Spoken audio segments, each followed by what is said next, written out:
Sunday Showcase, made possible by a public service grant from the National Endowment for the Arts and Bristol Myers Company in association with its divisions.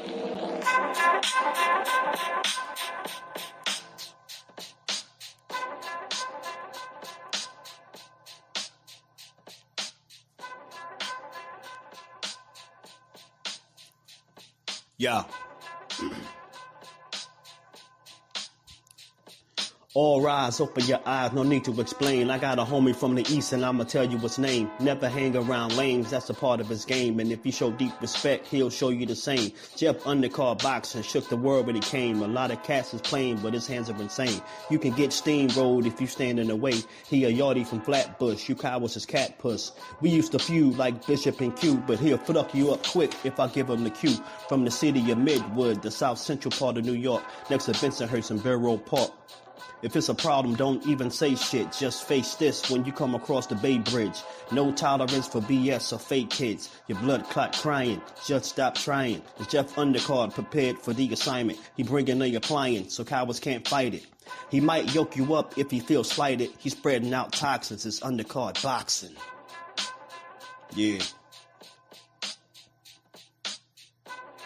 Mad love and respect to my brother, man. From the motherland, word him up.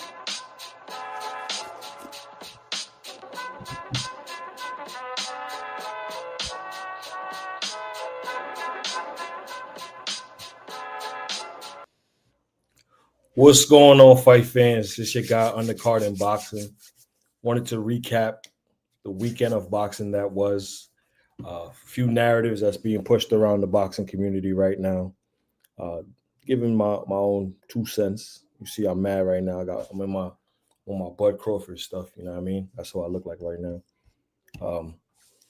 We're gonna talk about this weekend that we had in boxing on dazn. We had the strawweight division. Collazo retaining his belt. We had Gabrielle Fondora, the undisputed women's champion, defended her undisputed belt. I think it was a solid dazn card. Heard there was a lot of glitches within the dazn system, a lot of narrative pushing in the dazn system. But excited for the week that was as boxing continues to cycle around. Fights. I haven't heard any new fight announcements, but I think everyone's kind of just got their head together about what is to come for the future.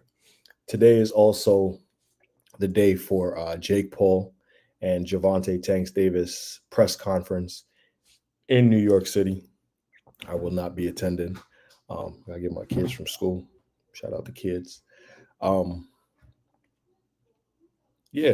let's wait for my guest host to join me. Let's talk about the DAZN card that was last. Well, I guess it was Saturday. DAZN boxing. Huh. Boogeyman. 1, 2, 3. You. What up? What's good, bro? Hey. What's the word? Everybody in the live, tap in. Shout out to all of y'all for tapping in. I know Jeff said that already. Gotta thank the people. We're here for the people. Hold on, I'm on my butt shit today, bro. Oh, I see that. You got your black Air Force Ones on? I mean. But we gonna get to that. We're gonna start off calm first. You know, they don't expect it when you calm. Yeah. Did you by chance get the DAZN card this weekend? Collazo, Gabrielle Fondora.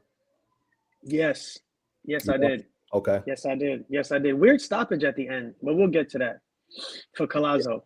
It's strawweight, bro. Like, yeah, it's a division where you can be as good as you are, but not a lot of people are paying attention unless you're a hardcore boxing fan. Yeah. I hear that. Couldn't find 2 or 3 people that was even in talking about it on the Twitter sphere, which, you know, kind of circulates boxing news, talks about boxing, have their opinion. like maybe one or two about the controversial stoppage, but let's talk about Gabrielle Fandora. Yo, she is nasty, bro. I think it's a little bit of a shame though, because she's so tall. She's I think one of the announcers said it. She's talking about going down in weight. It doesn't make sense. There's nobody there for her. There's nobody there for her going down in weight. And I think she got to go up 2 weight classes to find anybody who can remotely give her problems, bro. What weight is she, if you don't mind me asking? Let me check that. She might be 115. Jesus. 115 or 112. She's tiny, bro. If she's smaller than that, then I'm going to be in shock. I mean, I wouldn't be that much in shock, but. Okay. So she's 5'9". Yep. She's a long 5'9", too. Wow. Her brother's 6'6". That's crazy. Whole family tall, bro. And the pops is probably only like 6'2". I don't even think he's that tall. And her weight, she was fighting at, does that say flyweight? Is that fly? I can't. Damn. It doesn't say specifically. It just says fly, world fly. Because she's flyweight. Yeah. I assume world fly has to be like 115. That's probably why they put those two together. They're both in a smaller weight class as far as fighting is concerned. Let's see. I'm just double checking it. Yeah, you good. The DAZN card went off without a hitch. 112. No way. 112 at 5'9", bro. Lanky. Jeez, bro. Go down is just, that's torture. You're gonna just be punching on a lot of people. Yeah, for sure. Without any kind of resistance. No kind of resistance. And that girl looked sharp too. She looked all right, but she was so little. Like because the height differential she's smart with how she fights. Yeah. Jab, hooks, you come in close, here's the uppercut. She's very technical. And something that I noticed, she also has a mean streak. You see that, right? Yeah. You see it on her face. She's definitely a little bit vindictive. Right.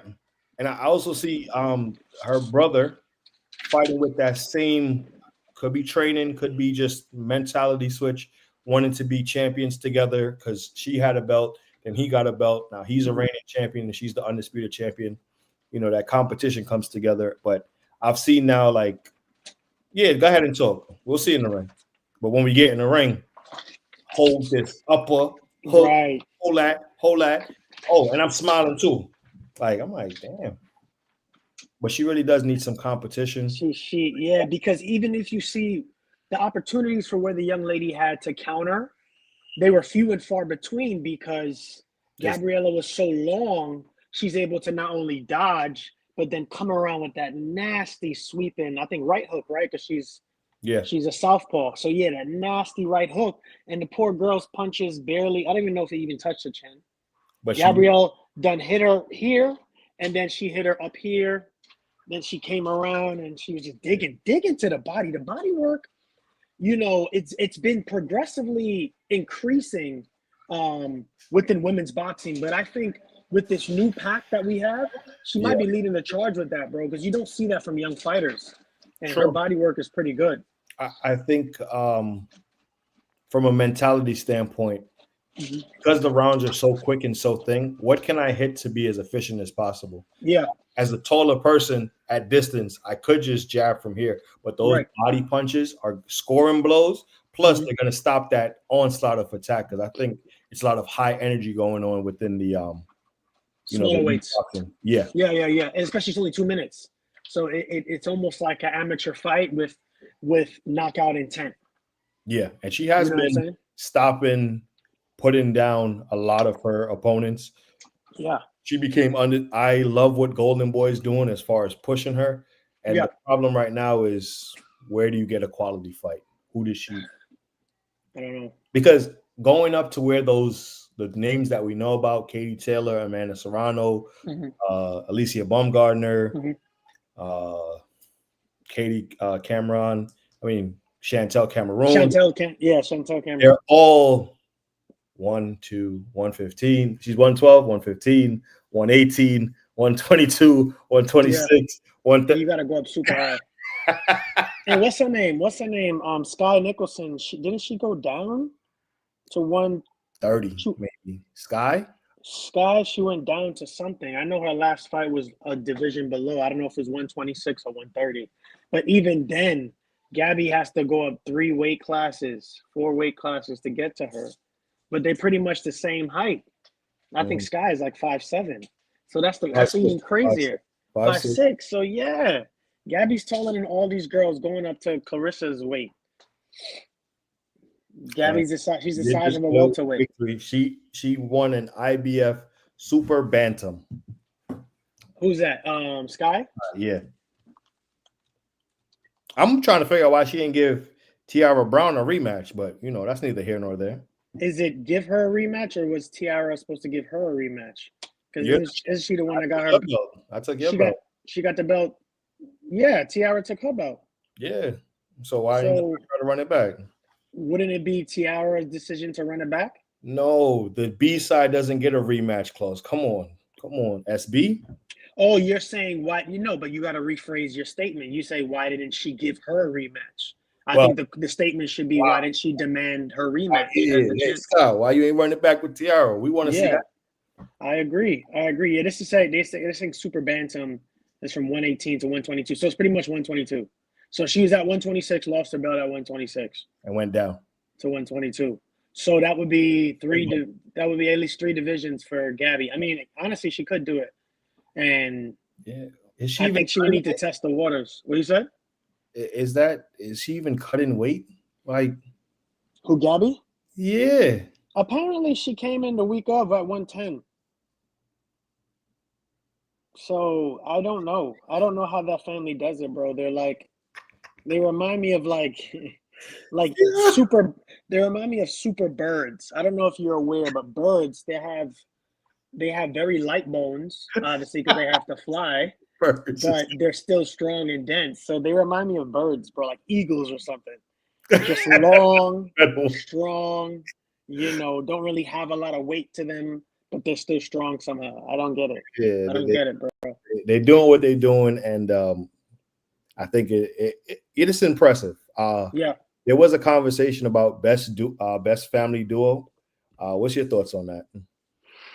Siblings. Best family duo, sibling duo. Okay, so I think they would definitely get it, because I don't know any other male and female. They would get that portion of that what you're talking about, because male and female, I can't tell you who, but in terms of like siblings, I don't know if I would put them number one just yet. I mean, they have a running case though. You have to consider the Charlos. You have to consider the Russell brothers. Come on, bro.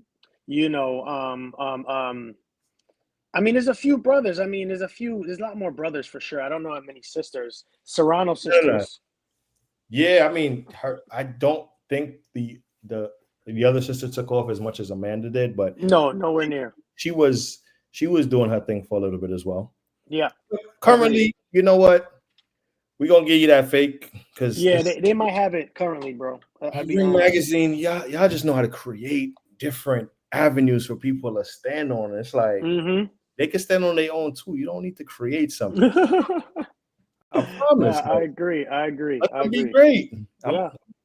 And then you have on that card, Colazo, the best. Yo, talk to me. So what's interesting about Colazo, the way they were talking about him, I was like, yo, he's so little.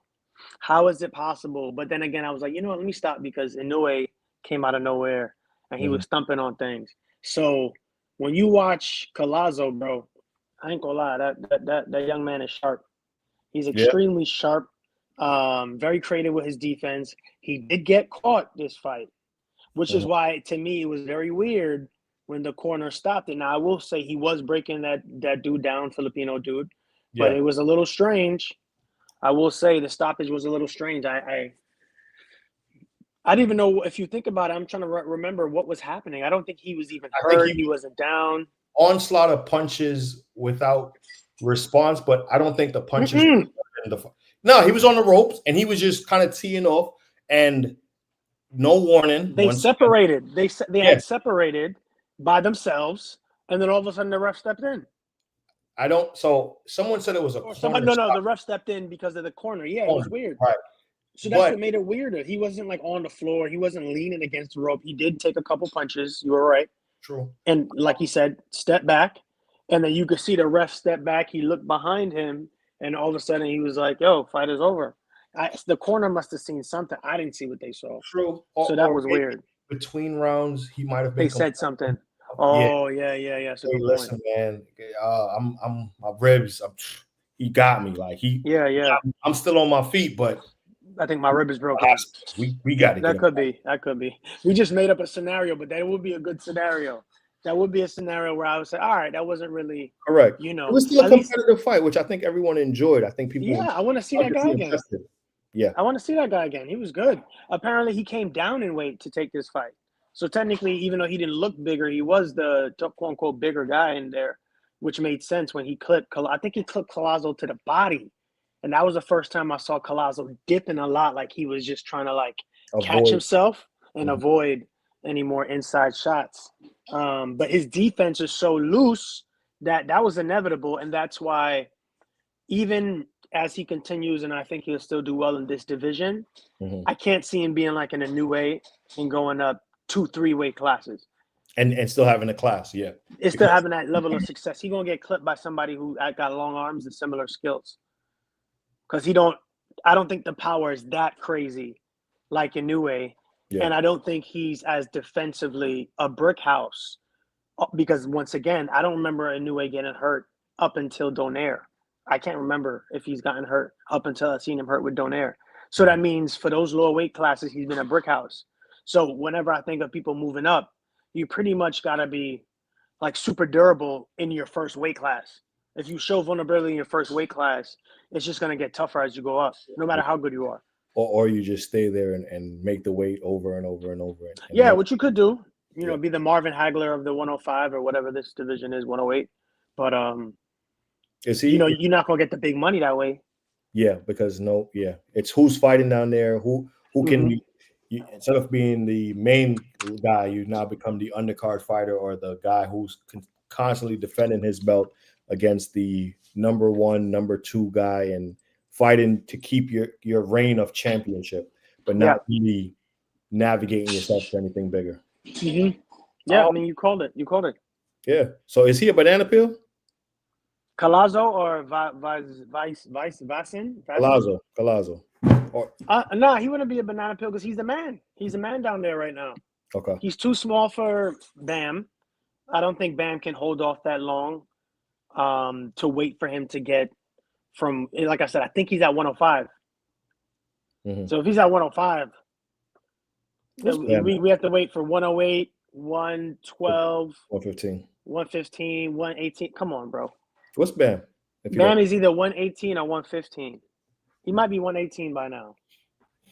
Let's double check that. But Bam is he's small, but he's big. And remember, Bam, he got like a 68 reach, and he's only 5'4".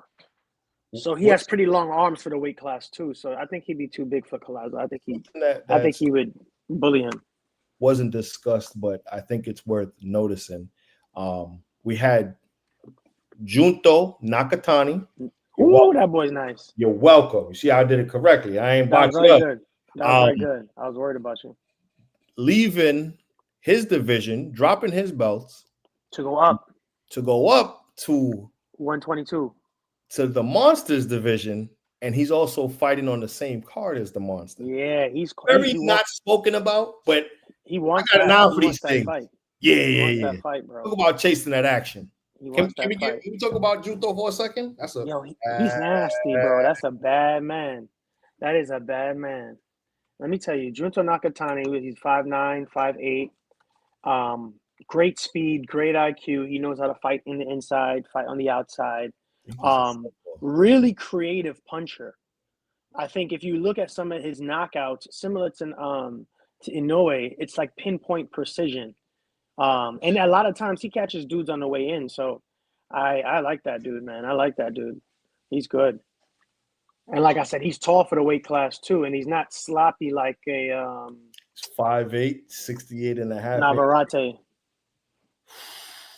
Yeah. And what's funny is I can see him going up if he does well at 122, whether he wins or loses against Inoue, the monster. I can still see him going up and going to 126 and 130. After 130, it's going to get tough for him because then the size is no longer there.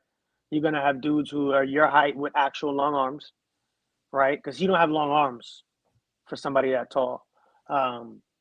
So you got people at 130 who put a beating on him, but I think he'd still be good comp all the way up there. Yo, Japan got some fire coming out of Japan. Just about to talk about that, like man called Big Bang, Japan Southpaw, not orthodox. That's different. Yeah, and 31-0, 24 knockouts. Listen, I saw when he put Maloney to sleep with that overhand. That was nasty, monster. He was lining that shot up for about 3 rounds, and when he caught him, and he just, I said, "Damn." Who you beat the con Treras? I remember that one. That was a good one too. Astrolabio, Andrew Maloney. And then Maloney. That was nasty. You know, Maloney and here's the thing with the Maloney brothers. They're a good family too. They're solid. You know, we forgetting that Bam and his brother were both champions at the same time. Bam. So you got to, you forgot. Franco. His brother's name is Franco or something like that. My apologies for butchering it. Somebody in the comments is going to correct me. But yeah, man. Yeah, them boys are good. So yeah, let's see what happens with Nakatani. In terms of predictions for the fight, I couldn't tell you because I think we're seeing that Inoue is no longer indestructible. At 122 and up, he's getting touched. Mm-hmm. We don't know what Nakatani is going to do at 122 just yet. True. So skill for skill, they are similar. You have to give, obviously, the height advantage to Nakatani, but I don't think he has that much of a reach advantage. You got to double check that. I think, Inoue is like 67. Nakatani, you said 68.5. So yeah, what I just like is wanting the fight and speaking about it and doing something to put yourself in position for the fight. Yeah, we've spoken about this as well. A lot of guys are posturing. They're talking, posturing. Mm-hmm. Yo, man, I'm gonna go up there and I'm gonna take. What you doing? Yo, here goes y'all 2 belts back. Here goes y'all ring belt. I'm on your undercard, and after you feel good, boy, because Monster's fighting, I believe, Picasso. I want to say Alan. It's Picasso. I definitely know that's his name. He's fighting Picasso. This is going to be his 4th fight for the year. So that in itself is crazy. It's crazy. Want a guy to fight. An undisputed champion to be fighting 4 times still. And making that weight. Nuts. And making that weight. That's nuts. So he said after that fight, Junto won that ass. You saw at the end of the fight, he was like, "Hello, Junto." Yeah, I think Junto dipped out the back door, but neither here nor there.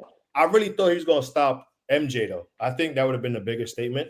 But beating him for 12 rounds, some people said that was greater for his brand, and I'm like, it doesn't. I don't know about greater for the brand. I don't know about that. I agree with whatever you're about to say. I think it showed me a lot, and it made me more of a believer because MJ was stumping. MJ, I think, is nice. He's another one. You know, all them guys. My neck is doing a thing from the Uzbek area of the world. Power. Yeah, son. Kazakh power, Uzbek power. Yeah, them boys can thump. So I was very impressed. You are correct. He's fighting David Picasso next. Picasso's good, but I don't think Picasso. I think Picasso gets knocked out. Picasso is good though. He's very good, undefeated. Somebody's O's got to go. Yeah, he's getting. I think he's getting knocked out though. Okay. To me, I just want to give praise because everyone kind of glossed over the fight because it was the Sunday after Canelo Bud. Yeah. And he's fighting at 4 a.m. We up at 1 o'clock in the morning watching. Yeah, that was ridiculous. You know but you got to blame the promoters. That was poor timing. That wasn't the right way to leverage the weekend. Yeah. You see what I'm saying? Monday. I don't know why. Monday. Yeah. Bro, give me a sleep and then anyway. Yeah. You could have done that Monday. You could have done that Monday. Sunday morning. Yeah, give people at least some time to rest because I couldn't even think about staying up for that. I would have been exhausted all Sunday. So, but it works for him. Like 10.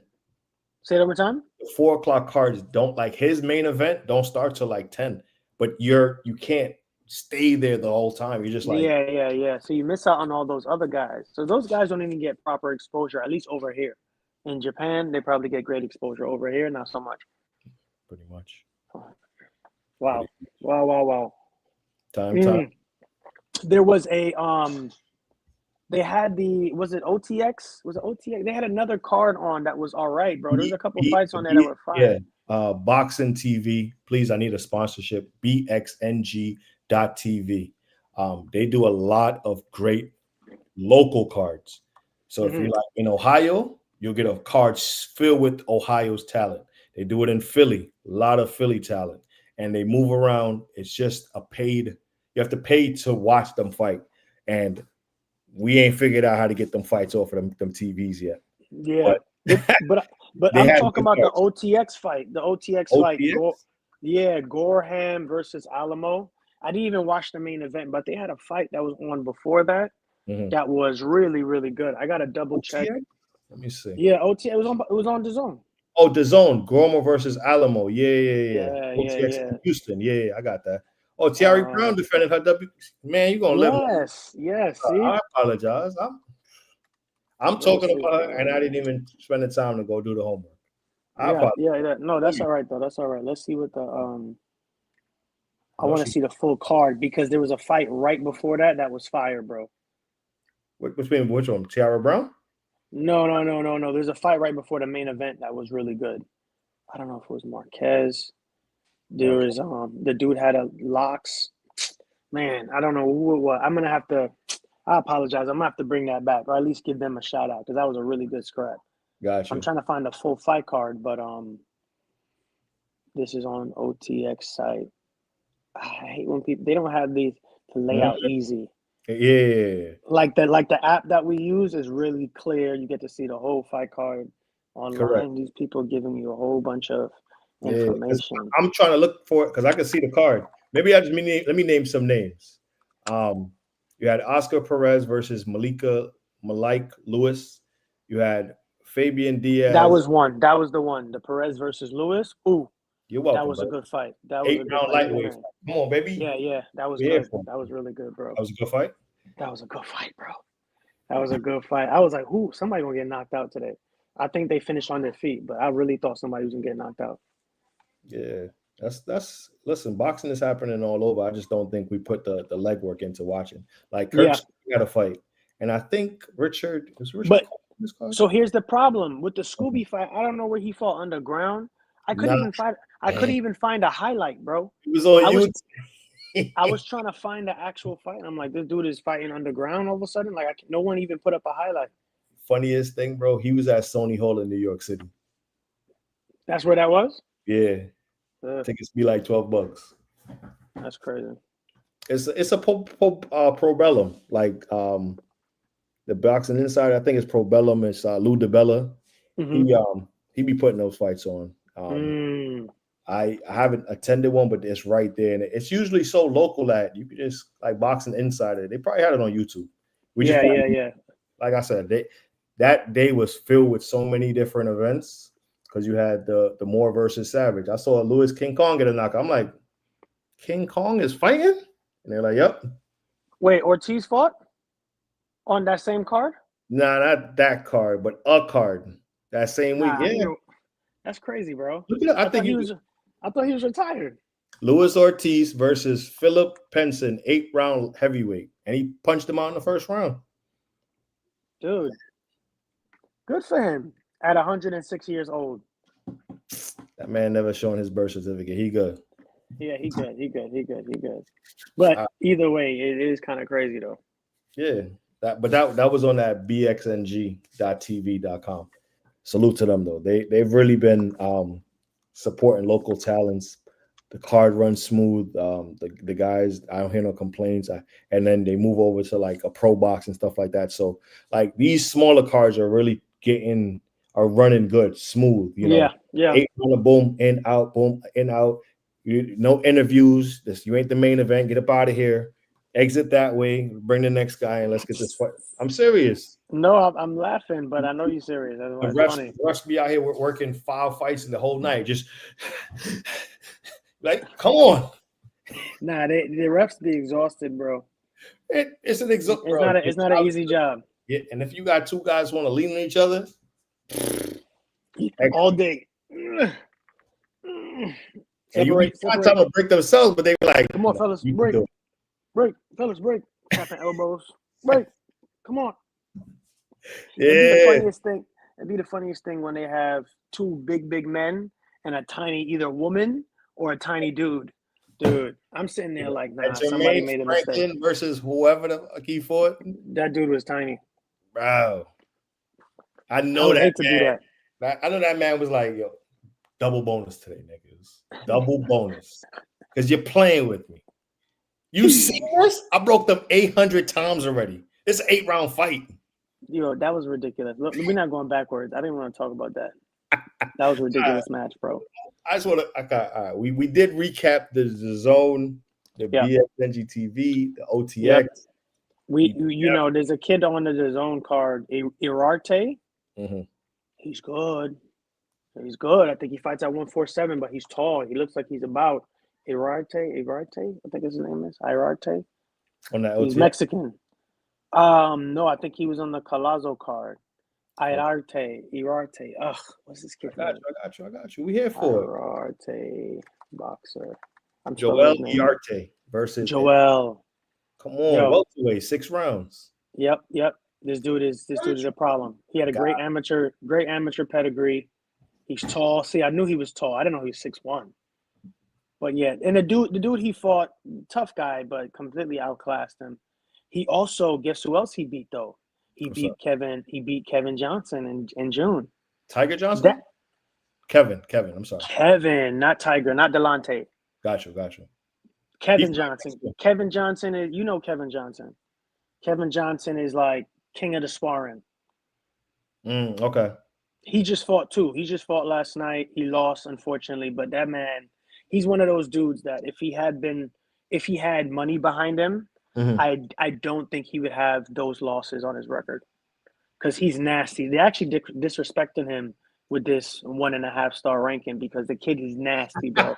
The kid is nasty because he fighting a 6 rounder. So I think that has to play into it because let me 6, 8, 10, 12. You gotta let me read you his resume. Right, and this is a kid who's been in there in sparring with the likes of Tank, Shakur, all of them. Okay. He's one of the ones that had the video where they thought it was like Richardson Hitchens, and he was putting hands on Tank, and you find out it was another dude, and it was him. Okay. Yeah. Lanky, he's like 5'10 and a half, 5'11, but he fights at like 135 and 140. He fought. Let me look. So he got Richardson Hitchens, this was his 6th fight was Richardson Hitchens. He only has bare undefeated kids under here. So he had Richardson Hitchens. He had Christian Baez, Kelvin Davis, Keyshawn's brother, Isaiah Johnson, Eric Tudor. I'm familiar with him, but not super familiar. The Iarte kid, and this Ruslan Abdullayev. Abdullayev, if you don't know, he's a former Olympian. He's nasty. He's young in terms of his pro career, but Kevin Johnson has not had he's had a tough road. Half of these have been short calls, like last minute calls, and he's went in there, never been stopped. I don't even know if he's been knocked down before. Joe Iarte fought Kevin Johnson? Yep. Bro, Kevin Johnson just had a fight at super light.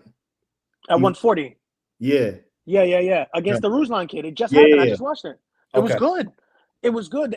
And I think they look at the scorecard, 73-79, 72-80, 73-79. I don't know if I would have had it 73-79, but that's not too far off because there was Yeah. the problem is Johnson wasn't disciplined, but he was catching dude with some nasty shots, rolling off of some of the dude's toughest, like strong. That guy was strong, but you could tell he was getting frustrated because after a while, I gave Kevin, I want to say the last 2 or 3 rounds because he was just coming out the gate. Dude couldn't hurt him. But once again, anyway, enough about him. He's a good fighter, though. Unfortunately, I wouldn't. He's pretty much what I think Greg would have been if Greg had a bit more support. But now Kevin, he needed a backing like a father, like a Devin Haney, or just a proper backing. I think he still would have lost at some point, but he wouldn't be 12-8. He's 12-8. Yeah, you can see that he's just he's being moved around, and he's the guy to see that test. Up. Yeah, because he's got, if you could beat skills and the talent. Yep. And anybody who knocks him out, I would have them. I would put them straight into a championship title eliminator. Yeah. Because if you can knock this kid out, then you're ready. You're ready for everybody. Salute Bruce Gas, Boxing, Jazz, and more. Thank you for stopping by. Yo, shout out the family on the inside. Yes, sir. Yo, so let's talk about how great Bud is. Come on, tell me. Talk to me. I don't know. Yo, talk about how great Bud is, dude. I don't want to talk about how great Bud is. What am I? Me neither. No man for slap, no man. What do you mean? No man for slap, yeah, man. I feel like boxing media is like they want to like I'm great with having the best boxer be from where I'm from, an African American, Ohio, you know what I mean, cornfields and whatever, and got it from the mud. You know what I mean? Like it's a great story. Nah, it is a great story though. But the thing is, I think people are missing this with Bud. He is not the star y'all want to make him to be. And he's not, bro.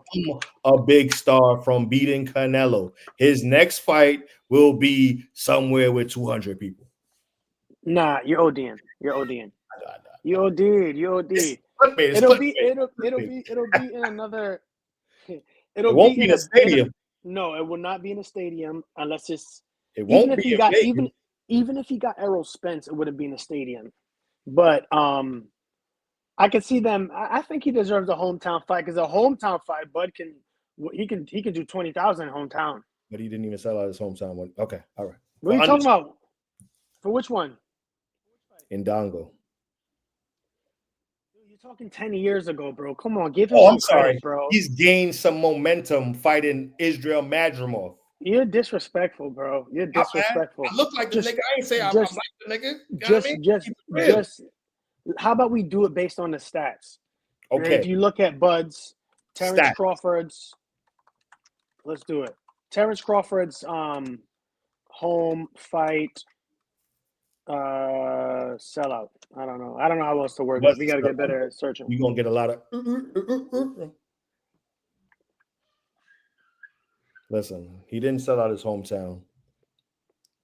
People were going to the Ashanti concert instead of fighting there. You so crazy. It's true. I heard it on live. People was calling in from that area saying, "I'd rather go see them Ashanti cheeks than Bud Crawford." Which I don't blame you. You know what I mean? Ashanti or Bud. Either way, it won't be it won't be at no 200 people. No. I know you was very facetious. Yeah. But I don't think it'll be like a 6,000. It'll be a 6,000 to like 16,000 size venue. It don't need to be bigger than that. You don't need that because it's still gonna be lit.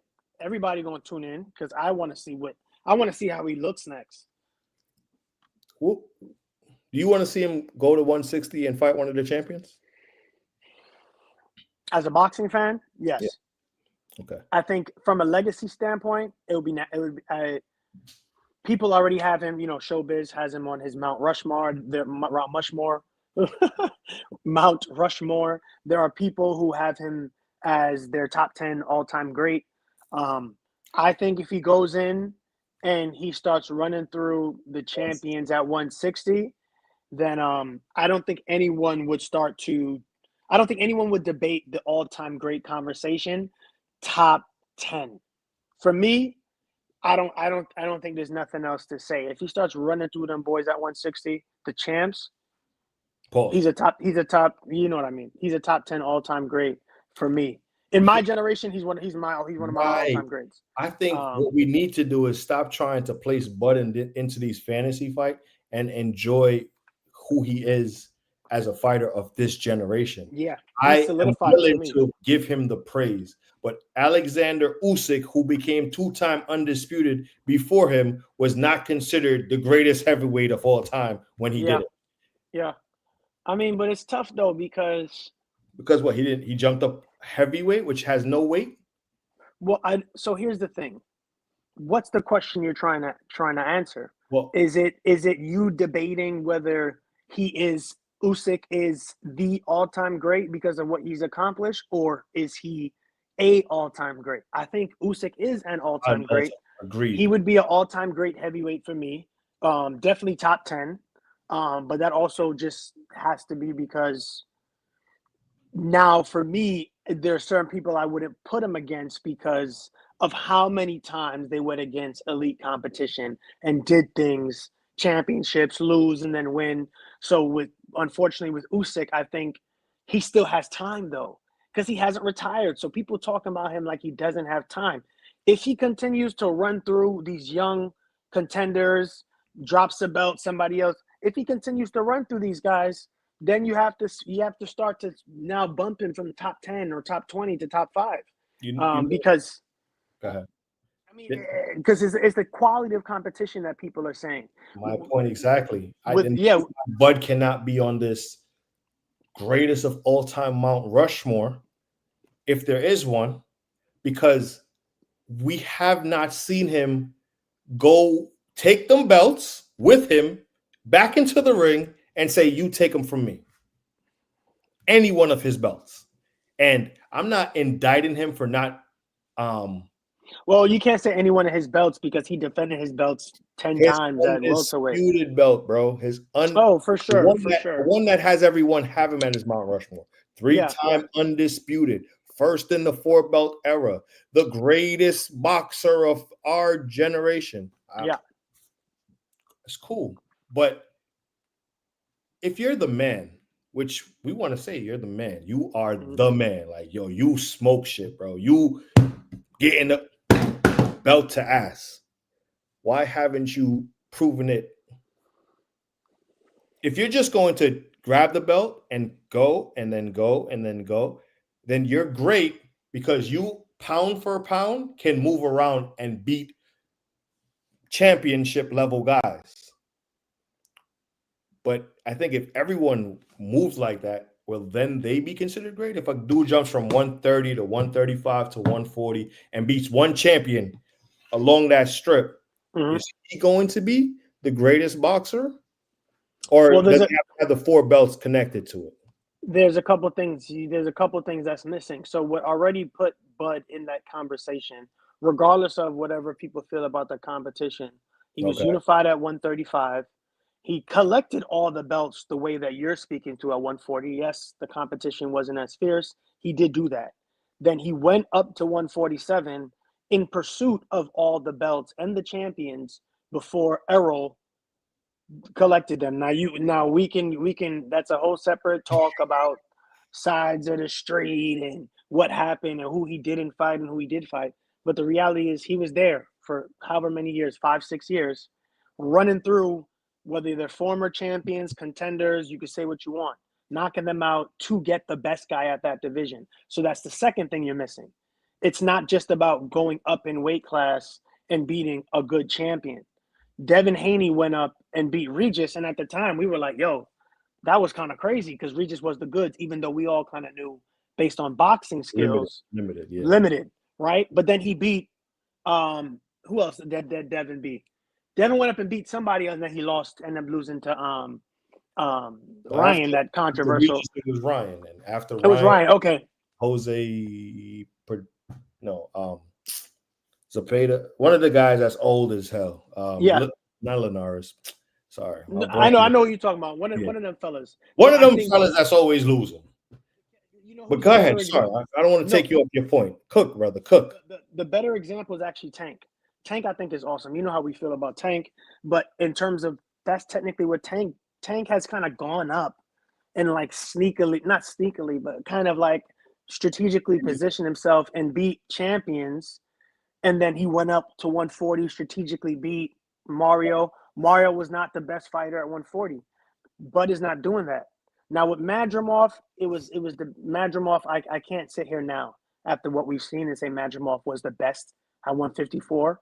But I do give Bud credit because I think any direction he went, it was a dangerous route at 154 because all of those guys are really great.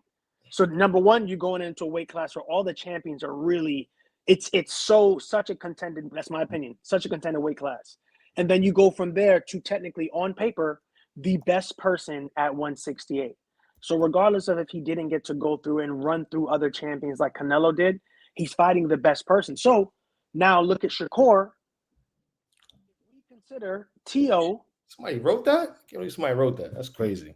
So if Tio goes up, if Shakur goes up and beats Tio, I'm not going to say Shakur beats everybody at 140, but that would say a lot. It would. Because Tio, to me, is top 2 at 140 for, I want to say, the last 2 years, last year and a half. Mm-hmm. So that would say a lot. So he would be on his way to greatness. Because then if he now did that and went up to 147 and beat Brian Norman after Brian Norman beats Devin Haney, now you're talking Shakur's on his way. Do you think Shakur would need to have to run through all the 147 guys? It would be nice. But you were not going to debate that Shakur would be in the talk. So like, man, this kid is about to go on a nasty run.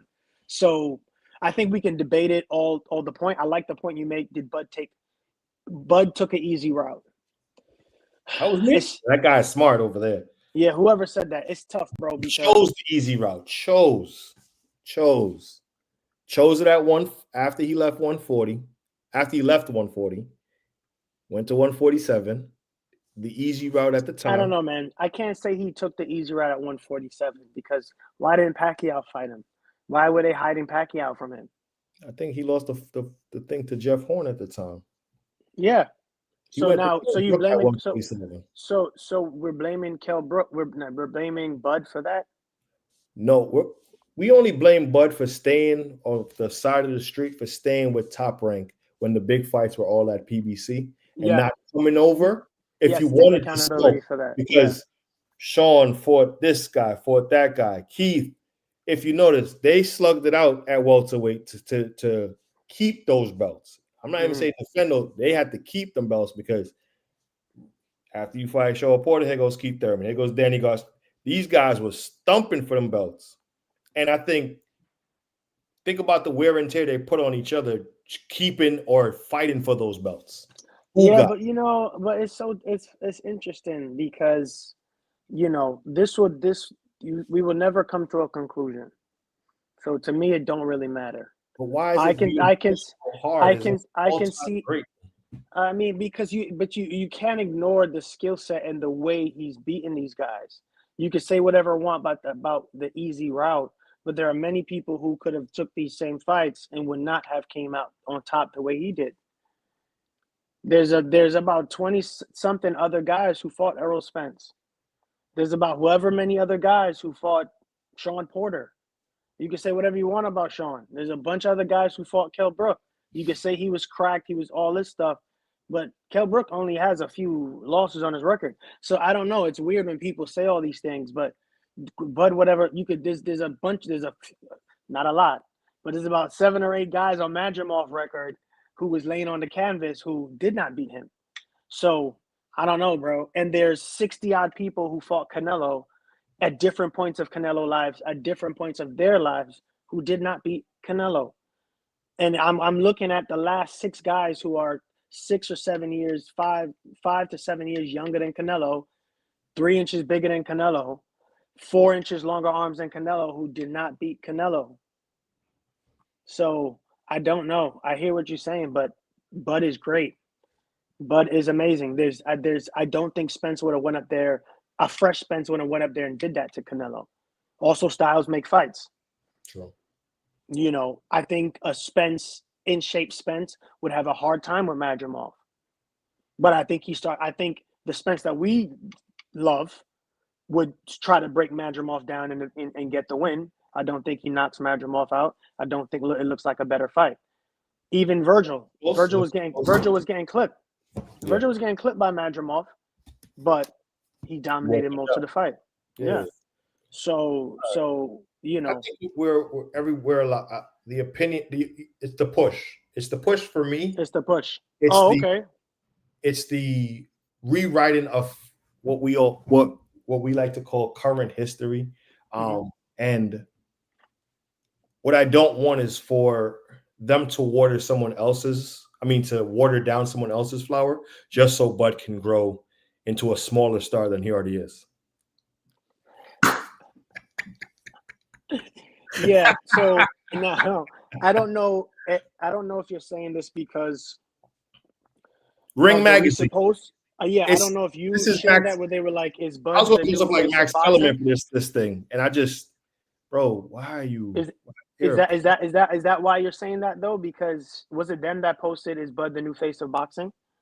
Pretty much. And he's not the face now. Is Bud one of the faces of boxing? You got to say that, yeah, for sure. Yeah, he beat the man. He beat the man who was the man, of course. And I'm gonna be real. Like people are, even like yourself, we're sugar honey iced tea on Bud's newfound fame. But the reality is, after the Errol Spence win, Bud was no longer a who. Everybody know who Bud is. If you're a casual. I use my dad and his friends as examples. They are casuals. Bro, they for sure know who Bud is. TJ, if he was watching the fight, you know TJ. I know TJ. Oh, TJ, yeah. I said, bro, Canelo fighting Bud. He said, I know Canelo. Who that guy? You're right. He crazy though. But no. He wasn't the only one. This was new, and I'm grateful that he now. Netflix was beautiful, bro. Yeah. So then fine. Really so go back to like what happened? After Netflix, now we don't have to worry about Bud being known. Now, I will agree with you because your face says it all. I do not think he is the face of boxing. I think he's now a boxing legend. I think he's definitely way more popular than Andre Ward was. Because I'm gonna be real, I didn't know who Andre Ward was until after he retired. Because I saw the Kovalev fight, but I was like, oh, that's the dude. I think that's the dude from Creed. And I'm being honest. I didn't connect the name. So I knew the name Andre Ward. I could have told you some of his accolades, but it's not like I paid attention to his face. Yeah. That was when I was super casual. And so now fast forward, even Andre Ward, even being when I did start to come up to speed and I realized, this dude was on a pound for pound list. And I was just like, yeah, he's really good. But I'm like, people still don't know who he is. Like people still don't know who he is. But I would say if I have to do the comparison, Bud at this time, based on his career alone, has exceeded Ward's popularity for sure. Agreed. And I think if we can find a way to keep Bud in boxing, which I don't know how, I don't think he would make a good commentator. I don't know. You could pull him in for other things, but I don't think he'd make a good permanent commentator. I just don't think he got it. But I think he's good. I think any other fights, I think he'd be good. Like when they sit across from each other. For analysis maybe. Yeah. I would bring in Bud for a bunch of like top analysis. What do you see fights. here? Yeah. What would you do in this situation? Yeah. But I mean, I don't know, man. We'll see. Like you said, I don't think he's a face of boxing. I think any news about Gervonta still exceeds anything that most of what goes on with Bud. This press Same thing with Canelo. Is gonna go berserk. Prepare yourself. Whose press conference? Jake Paul versus Tank today in New York. Today? Oh, that's gonna be crazy. Yeah, so that's gonna MVP promotion and YouTube and Netflix. Yeah, so that's gonna take over. That's 100% gonna take over. Should have been the last. And they're fighting on Netflix? Yes. Oh, so that's gonna be the biggest fight. Yes. Now it's gonna beat up all the other fights for sure. It's also gonna be in Miami. Yeah. And today they're gonna reveal the four fights of the undercard. So because we know it's an exhibition, but a lot of us fans still love boxing and wants to know who's going to be on the yeah. Got PBC there. That's going to be crazy, bro. I'm not excited about the fight. Richardson Hitchison versus Gary Antoine Russell. I think I've said his name wrong. My fault, Russell brother. But one of the Russell brothers, one at 140. That would be a mean fight, bro. Like, Netflix co-main event. It's tough. That'll be a good fight. Oh, be a good fight, bro. I'll be rooting for Africa, of course. I'll be rooting for Africa, Brooklyn all day, but that's a tough fight for him, bro. But that's why I love it. That's a tough fight for him. If he could beat Gary, that would say a lot. It would solidify him as number one in that division. In 140? At 140. If he beat over Gary, Tio? yes. Ooh, Tio only beat at 140 a old Josh Taylor. Josh Taylor retired after that fight. Josh Taylor ain't want no more smoke after Tio. But he said he stayed at 140 too long. And when he tried to make the move to 147, he said, them guys is thumping. That dude named Boots is lurking around. I don't want no problems. Yeah, Boots would put a boot in him. I don't know. I mean, I hear his resume or what he's done at 140. Tio. No. I'm just processing. I'm processing because, as you say that, maybe I would agree. If Hitchens can beat Russell, then you probably have to put him there. You have to put him at number one, bro, in 140. I think because his last few fights, yeah. I think people also forget that Sandor Martin fight. He's good, Tio, man. At 140, knocked him down. That was a tough fight for Tio. Exactly. A mover, a guy who punches, not hard, but punches. And he could punch, yeah. Mike Hitchens can punch. Exactly. Hitchens can punch. Yeah. So, yo, I ain't gonna lie, bro. You would have to give it to Hitchens because if I'm looking at from 2022 to now, he's had a pretty good run. All these guys, John Bauza, yep, Jose Cepeda, Gustavo Limos, Liam Paro, Cambosis, but that's still a good win on paper. That was still the unified champ. Undisputed. And remember, he beat Kevin Johnson. That was in 2019, but he beat Kevin Johnson. That's a nice run. He got a legit resume. See, Hitchens is a quality 140 pounder. He's a quality 140 pounder, quality champion. If he can beat who we got next? Oh, you don't have anybody in the docket next. Yeah, he tried to fight Tio. Bro, it's taking too long to fight. I know, but you know what he wanted, bro? A unification, him and Tio in New York. And now Shakur, his big brother or his little brother, I don't know how styling with one another. He now gets that fight. And you don't have a promoter. So, Africa, I seen you one of the things when I put you up. If you are listening, we just want to see you back in the ring, brother. Stay active. Yeah. Not wait for the big cash money fight because they'll try to age you out the ring, kid. You remember you still IBF. You have that 10-pound rehydration clause if you're fighting for the IBF belt. So you need to keep your body in some kind of shit. You can't be like, and then want to come back, and you got to hold that weight for the next day. Yeah. And he's not a little 140 either. No. He's good height, good good reach. So I agree with everything you're saying. Especially if he does check in, tap in, and maybe we should clip this. It would be nice if he can get another fight, and it just needs to be a top 10 guy. I mean, I think most of proper boxing fans are seeing that he wants to fight some quality people or some contenders. If he can't get that, give him a top 5, give him a top 10 guy, keep the feet wet, make it be challenging, but just continue. This resume is looking good, bro, and there's a bunch of guys he can fight. The problem is he stepped away from Eddie Hearn and DAZN. So as a I know. We're just talking. I know. What's going on behind the scenes. Correct. But you first need a promoter. Like, I don't care. Go to Top Rank, bro. Go to Top Rank. You versus you know who. He begging for a fight. Come on, bro. Africa versus DB3. 140 Kelvin. Keyshawn.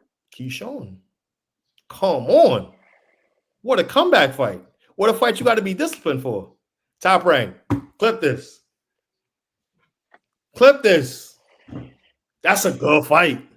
I don't know if he wins it as clearly. You know what I mean? Like, I'm rocking with him. But I'm going to be honest. Don't clip this part. I think Keyshawn beats him, bro. I think Keyshawn beats him, bro. A focused Keyshawn. Focus Keyshawn. If Keyshawn is even if he's not even 110, if he's only 100%, he's gonna lose.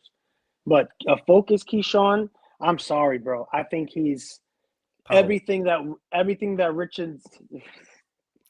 I couldn't even finish my sentence, bro. He's everything that Hitchens has, bro. But he got the power. I think he's more vicious. He has more of a killer mentality because he's with Bud all the time. No disrespect to Hitchens, but if you're only with Shakur all the time, and it's not like Tank is not the person that's you're going to learn intent from. You get what I'm saying? Tank just got it. But in terms of how he orchestrates his matches, he's really boxing the whole time until he finds an opening. Bud is beating you up. Keyshawn is in a camp of somebody who beats people up. So that's why I think he just edges Hitchens in every area. I'm sorry, and he's just as long. Africa can get down in Philly, you know, boots take care of him. Boots will prepare him for that. But it's not enough. It's not enough. He needed to be in there his last few camps. He needed to be fighting and beating people up. If you go against someone that beats people up that can also box like you, I'm sorry. I'm going with the dude who beats people up and smiles. Hitchens is sitting there Hitchens is like a dude who made a strategic plan and sticks to the plan and executes really well. He's a great sniper. 1-2. But he's not the one that we're gonna send out. He's not Thor. Maybe I'm giving Keyshawn too much credit, but if you had to compare him to an Avenger, you could throw Keyshawn in the crowd and he gonna wipe out a bunch of dudes. Hitchens is gonna calculate. He'll get 6 figures. And he Hawkeye? You saying he Hawkeye? That's a good comparison. I know. Yeah, Snipes. I think he's Hawkeye. Yeah, that's a good one. I would even put him as Black Panther. That's almost giving him. Nah. He needs more power to be a Black Panther. Yeah, bro. He should start comparing these dudes to Avengers. That'll be hilarious. We're gonna clip that. Clip that. Salute to everybody that popped up. Thank you for watching. Like and subscribe. I also put my my Twitter handle in there. You guys could DM me there. I'm always talking shit or responding to somebody or going, having some fun conversations, basketball, boxing, if it's sports related. Shout out to Asia Wilson, 4-time MVP WNBA. Yeah. We saying it 4 times. So when they make that joke at the Grammys, we're gonna actually have a person with 4 MVPs. Salute to her though. She's royalty. And we're gonna miss her, and we're not gonna realize till after she's gone. But salute to her. Bam, you lucky. I saw her first. Nah. Clip that up. You crazy. I'll clip that. Yo, shout out to everybody. One love. Yeah. Consistency is the key to all success. Consistency, bro. Consistency. Y'all tap in, man. Undercard, inboxing. UAB. All right. Later, bro. Yes, sir.